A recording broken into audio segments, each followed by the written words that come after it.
It's Adam here for PC Monitors, and in this video I'm going to be taking a look at the ViewSonic XG240R's OSD on-screen display menu system. OSD is controlled by pressable buttons. You can see there are light grey button labels at the front, and the buttons themselves hang down beneath the bottom bezel towards the right side.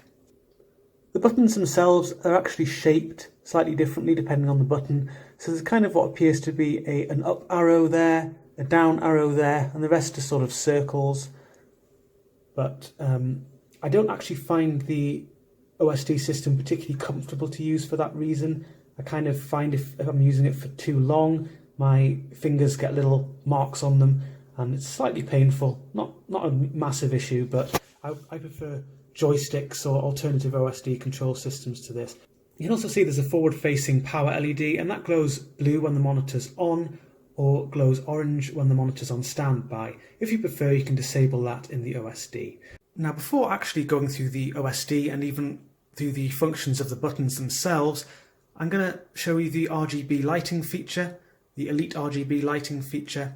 And that's because some users will just be watching this video and want to see this feature in action. They don't really care about the other aspects of the OSD. So you can see I've actually got it enabled now. You can control this, enable it or disable it at least, in the OSD by going to Setup menu and then Elite RGB. So it's either on or off, or reset, which will set it to on, which is the default state, but it'll remove any customizations you might have made to the feature with software. And I'll go on to that shortly, but just to show you, by default, it has this kind of slight rainbowy glow. It cycles through various different colours, pulses different colours. You don't really notice it much around the monitor, or I don't. I mean, the room is very dark at the moment, so you can kind of see it, but it's not overly bright. So you can certainly see it behind the monitor, but it's most noticeable around the stand neck there. So you can see it cycling through various colours. And the LEDs themselves are found at the back, at these sort of wings. This is very difficult to capture on the camera. It just kind of looks probably like a big ball of bright light, but there are actually various different colours, and there's a wing on the other side as well, which is doing the same thing, or little chevrons if you prefer. You can control this using software. ViewSonic has a little microsite which explains all about this, the different software you can use, all about the Elite RGB Alliance. So there are three main software types you can use at the moment. There's Master Plus by Cooler Master, Razer's Chroma software, and there is Thermaltake's RGB Plus. Currently, I've tried all of these. There's not a working version of Razer Chroma available yet that'll work with this, so I couldn't use that. Thermaltake's RGB Plus, I couldn't use that because you need a Thermaltake case fan, otherwise the software refuses to actually let you do anything. But Master Plus by Cooler Master, I can use that to mess around with the lighting. You also need to be aware that you must have the USB 3 upstream cable connected, because that's how the computer will talk to the monitor and allow you to adjust these things. So you can see that the ViewSonic 24 is listed there. And there are various different sort of preset cycles that it'll do, and it shows you a little animation of what it's actually doing there, so it'll give you a rough idea. So you can see this one has sort of flashing colours, it's called Reload, and I've got it set to a rainbow cycle. If you prefer, you can just choose your favourite colour and have it do that. You can also change the pulse speed between slow and fast. I'm not going to go through all of these patterns. I'm sure you can appreciate that the different software will have different patterns, but there are quite a few different things you can do. This one's called Recoil, so it's quite a lively pattern, and it's just set to white at the moment, but again you can have it cycling through different colours if you prefer, or just choose a colour, whichever is your favourite. I find this one a bit distracting, to be honest. It kind of looks like a bit disco-like, and I've got it set to slow, but as you can see it's not particularly slow. God, I don't know how fast is, yeah, fast is absolutely crazy. There's also breathing, refill. I was a bit surprised to see there isn't actually just a static setting. I would have preferred a static setting. I'm just going to turn this off before I go completely crazy. I'll put it on colour cycle. So that's the default, sort of the cycling rainbow effect. You can again set the cycling speed to whatever you prefer. So these fancy flashing patterns are all good and well, but if you just want a static one, you go on customization and you can change what these LEDs are doing. You can see there are many LEDs you can control and customize the colors of. I've just got it on plain white, which is kind of a cool white at the moment, and it's actually quite bright. Now, I would have preferred to actually be able to control this in the OSD without the USB cable connected, without using software, and just being able to quickly change this, but at least it does give you the functionality to have quite a bright sort of feature to be used as a bias light. And it actually took me a while to realise how you did this, and I did play around with the software for quite a while, so I've actually I think I even mentioned in the review, which I did before this video, that I didn't find the brightness good enough. But if you configure this correctly, you can certainly have a decent brightness. And if you want a kind of warmer white colour, well, let's just go for yellow, just for the sake of simplicity. You can just sort of click ViewSonic XG240R, and then that will control all of the LED clusters for the first section there. And then the same with ViewSonic XG240R, and then XG240R, which will be the right side, so you can see what it's controlling there. You can again set that all to yellow. So I'm setting everything to yellow now, and again it's quite bright. You can customize these colors, as you can see, though, to a greater degree than that, so you can have a warm white rather than a kind of yellow color if you prefer, but it's got good brightness, which I like to see. And if you so desire, you could of course have all sorts of weird funky patterns. You can, I'm just going to put these all to nice bright pinks and purples, maybe some blues as well. You get the idea. So as you can see there, lots of customization. If I look at the wing itself, there'll be the wing on this side. Again, it just looks like a bright mess on the camera, I'm afraid, but to my eye, it looks rather pretty. And there is other functionality. You can make your own sort of patterns. You can customize that as well using the lighting making feature, but I'm not going to go through this because I really have to go through other aspects of the OSD, not to do with this lighting feature. But just to summarize the lighting feature itself, I quite like it, and I quite like the customization level you get in the software, but I would have preferred to have seen more control in the OSD itself. So now back to the buttons themselves. The first one there, G, that allows you to set one of the game presets, and I'll go through this in the main system as well, but there's sort of more functionality there. So you can see there's very speed focused ones, color focused, and console.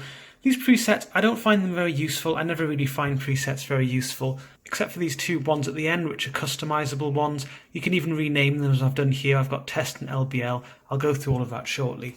And you can see there are on-screen button labels once you're on something, which will show what all of the buttons do. But if you're out of this system and you press the second button along, it gets you to the main menu system. All of the other buttons do exactly the same.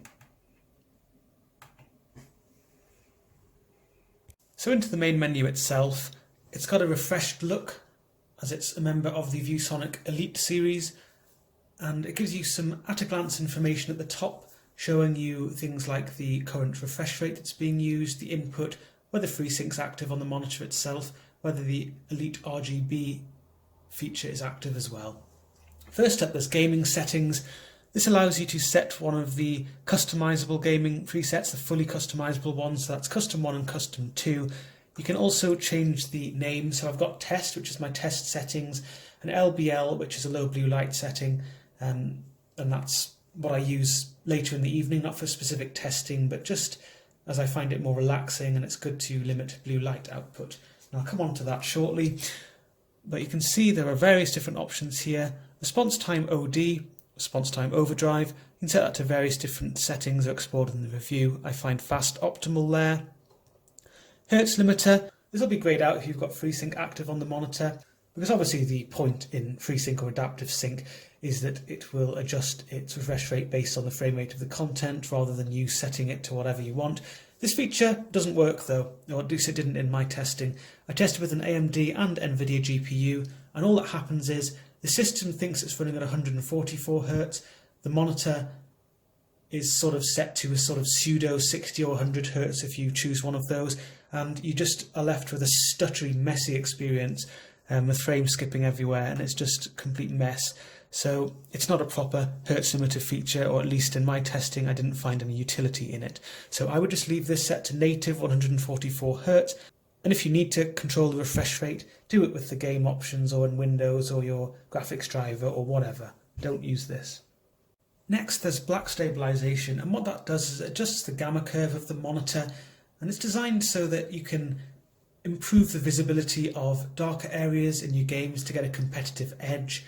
And it also allows you to adjust the gamma if for whatever reason you prefer a slight increase or decrease in gamma, so you can adjust that according to your preferences. There's a separate gamma setting which does greater adjustments in this respect, but this is just another way of fine-tuning gamma essentially.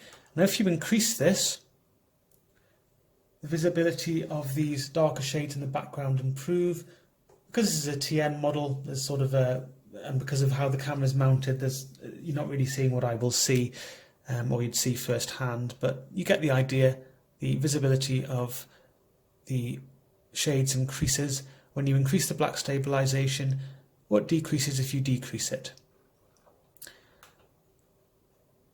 Advanced DCR, dynamic contrast ratio, that's the dynamic contrast function of the monitor, and that's explored in the written review. I don't like it much, so I'm not going to go through that again here. I don't really ever like dynamic contrast features, however. Brightness, as you'd expect, that adjusts the backlight brightness, and you can set that between 0 and 100. There's colour adjust. This allows you to change the contrast, the colour saturation, and this is a digital saturation enhancement. Again, you can adjust this according to preferences. Like the black stabilization, if you make slight adjustments, it doesn't have a dramatic effect, but it does have a slight effect. So if you start to increase this, what it does is it pulls shades closer to the edge of the colour gamut, but it doesn't expand the colour gamut itself. That does make things look more vibrant, but it does reduce colour and shade variety as well, because you're not expanding the gamut, you're just sort of crushing everything together closer to the edge of the gamut. So if you're making extreme adjustments here, saturation becomes extreme, but you completely crush the shade variety. So by all means, if you like to use this kind of setting, do, but just go easy on the adjustments. And if you adjust it so it's lower than 50, things start to lose saturation, and if you adjust it enough, things will actually go completely monochrome. I prefer to improve the gamma itself, and I'd certainly recommend improving the gamma if you can first before going for the saturation adjustments, because it's a better way of doing it. You don't reduce the shade variety in the same way. And as you can see here, there are various gamma settings. I'm using 2.6 because that worked on my unit. And as I've mentioned, you can use black stabilization to make finer adjustments to the gamma. There's a massive amount of variation in gamma. This is only an OSD video, so I'm not going to go into too much detail, but just because I'm using 2.6, don't think that that's necessarily going to be optimal for your unit. But there's 1.8, 2.0, 2.2, 2.4, 2.6 and 2.8. These numbers are pretty arbitrary because of the variation I've just talked about in gamma. It certainly doesn't correspond to an actual 2.6 gamma. It corresponds to 2.2 on my unit when 2.6 is selected at 144 Hz at least. Next, there is blue light filter, and this is what I mentioned with my LBL setting. All this is essentially the same as my test settings, except that the blue light filter is all the way up. And this is good because it reduces blue light output from the monitor. It'll make things look warmer, so it'll give things a noticeable warmer tint, especially with more extreme adjustments. But it's good for more relaxing viewing, and particularly in the evenings when you should reduce blue light exposure, as it can interrupt your sleep hormones and disrupt your sleep patterns. So it's best to minimize exposure to blue light in the hours leading up to bed. I know I sound a bit like a doctor here. I actually do have quite a sciencey background myself, so this kind of stuff does interest me. View scale, and there are various different settings here. Some of them aren't really applicable if you're using the native resolution, but there's full aspect and 1:1.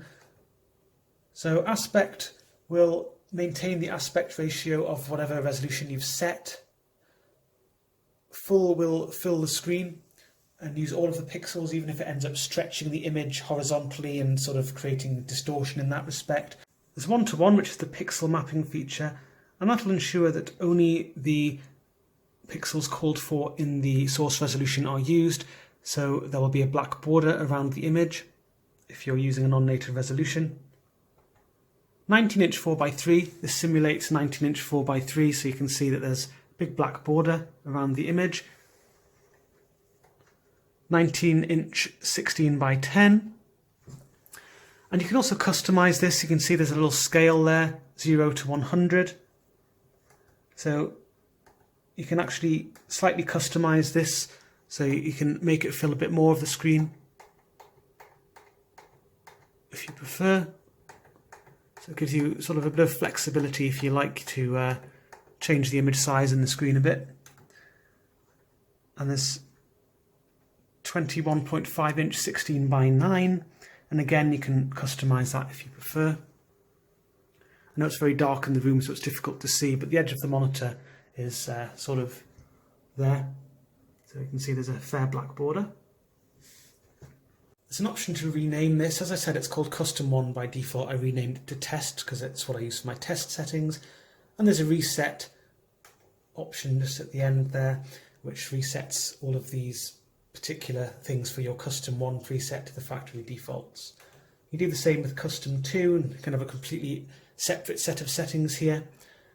Then there's Game Mode Select, so you can use one of the predefined presets if you prefer. These don't give you the same level of flexibility. So there's what they call speed-focused ones. It's optimized. It looks horribly flooded and washed out. It's sort of messed up the gamma and everything else. First-person shooter, MOBA, Battle Royale. And these will do various different sort of adjustments to settings, including the overdrive and various other things, color, gamma, which you can do yourself with the custom presets. Next are some console settings, but really for console usage, as with PC usage, just customize things with the Custom 1 and Custom 2. If you want to copy the settings in the written review, by all means do so. My test settings, they'll work nicely with consoles as well, but you have to really adjust according to your own unit because there's lots of variation with the panels used here. But there's speed, which will increase the overdrive to quite a high level, and it sort of gives a flooded look to the image. It's very bright and doesn't look particularly nice, to be honest, but you can adjust some things such as the gamma. You can also adjust the brightness, thankfully, so you can tone that down a bit if you want. It locks off lots of your settings though. And there's colour, and what this does, it actually sets the hertz limiter up. I think by default it was actually set to 60 hertz.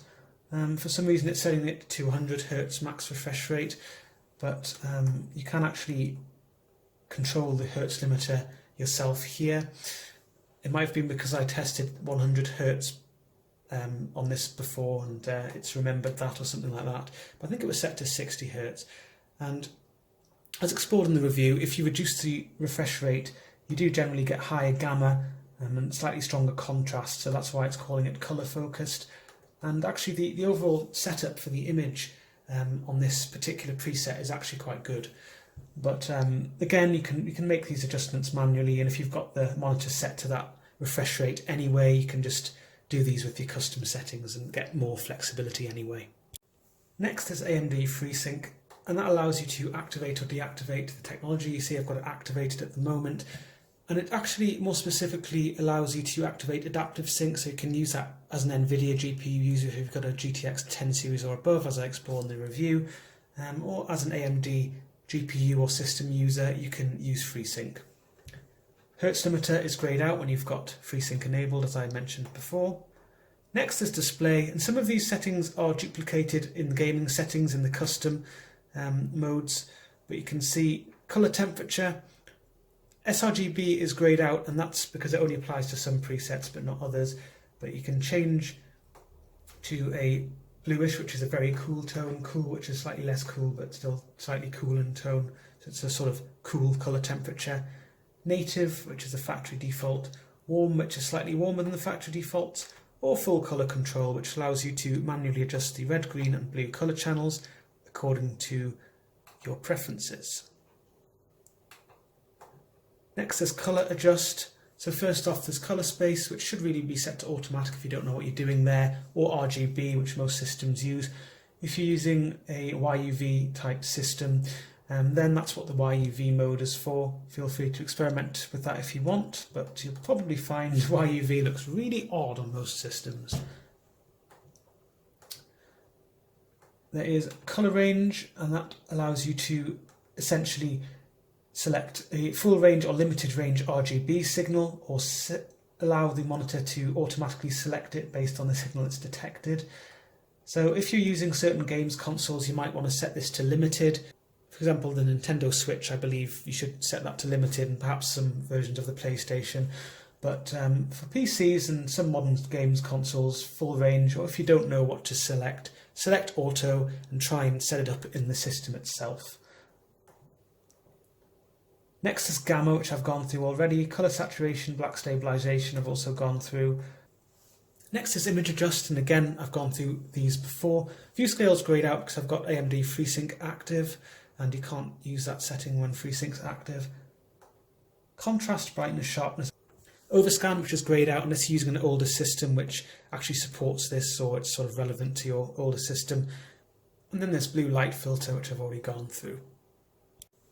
Next is input select, which does exactly what it says on the tin, allows you to select the input used by the monitor, HDMI port 1, HDMI port 2 or DisplayPort. There are various view modes, and these are other presets for the monitor. I know this is a bit confusing, it has two sort of separate sets of presets. The standard, which is the factory default, movie, web, text, Mac, and I'm going through these quickly because for the most part, again, they just lock off certain options and they're not really very appealing at all. Mono, which is completely monochromatic. So I would really recommend, again, just using the custom settings and setting things according to your preferences. But if you've got one of these view modes selected, so I've got standard now, you can again change various things depending on the preset you're using. You can change things in the display settings menu. But to activate things like or to control things like the response time settings, you need to have one of the custom, either custom 1 or custom 2 active. Next is audio adjust, and that allows you to change the volume or mute the integrated speakers or anything connected to the 3.5mm jack. And finally, there is setup menu, and this allows you to change the language that the OSD is displayed in. There's information which shows you the frequency, the V frequency being the important one which people actually think about, the resolution, pixel clock, model number, serial number. The model number is a ViewSonic specific system. It's not something which you'll really relate to as a user because this is obviously the ViewSonic Elite XG240R as it says there. The serial number, and a reminder of ViewSonic's website just in case you can't work it out, www.viewsonic.com. The V frequency is an interesting one because if you're using adaptive sync and your frame rate's fluctuating, you'll see the refresh rate correspond to the frame rate if it's within the variable refresh rate range for the monitor. Next, there's resolution notice, and that will just put a little notice on the screen to say you're not running the native resolution if you're not running the native resolution, and remind you that you should set it to full HD for optimal performance. Boot up screen, so that just shows a quick sort of splash screen when you first turn the monitor on, or you can disable that if you prefer. OSD pivot, and this will just put the OSD into portrait mode. If you've got the monitor in portrait, that obviously makes sense. OSD timeout, and that's the period after the last button press before the OSD will automatically close itself. You can set that to 5 seconds, which I wouldn't advise unless you're some sort of ninja with these buttons, 15 seconds, 30 seconds, or 60 seconds. OSD background, so you can have that enabled or disabled, and it's quite a subtle change, but if you've got that off, it just gives a kind of transparency effect, so you can see my desktop background just slightly towards that corner. It's not really very obvious because of the background I'm using, but it just has a very mild transparency effect if you've got that set to off, which is the default, or if you prefer it to be completely opaque, that grey background, you can set that to on instead. Power indicator, so that's that little blue LED there. If that's annoying you for whatever reason, you can have that off, and you'd have to exit the menu, and then you'll see that it's now off even though the monitor's still on. Next there's auto power off, and that means that when the signal to the monitor is lost for a certain amount of time and it hasn't been regained, the monitor will switch itself off as if you've pressed the power button to turn it off. So it's still technically on standby in a very low power state. Sleep, and what that'll do is it'll automatically put the monitor on standby after a given amount of time. Unless you press a button, it'll put a little message on the screen, and if you press a button it'll reset this timer. But if you wanted the monitor to put itself on standby after 30 minutes of you not using the OSD system, that's what this can do for you, or 45 or 60 or 120 minutes. There's eco mode, and it has various different settings: optimize and conserve being the strongest, and all this does is it reduces the brightness by a given amount below whatever setting you're using. So standard is just the normal brightness you've set manually in the OSD. Optimize will dim it slightly from there, conserve will dim it further from there. DDC/CI, part of the plug and play functionality of the monitor, allows you to use software to control it. So generally just leave this on, it doesn't have any problems even if you're not using software to control it, but if you need to you can turn that off.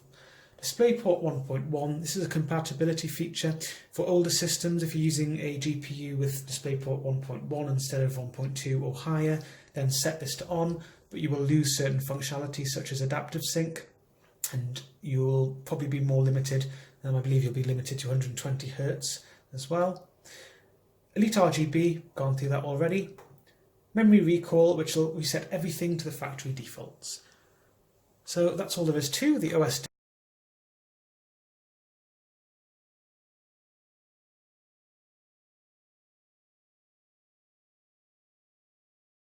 But that's all there is to the OSD on-screen display menu system of the ViewSonic XG240R. Be sure to check out the full review on PCmonitors.info. There's a link to that in the description of the video, alongside information about how you can support the work that we do.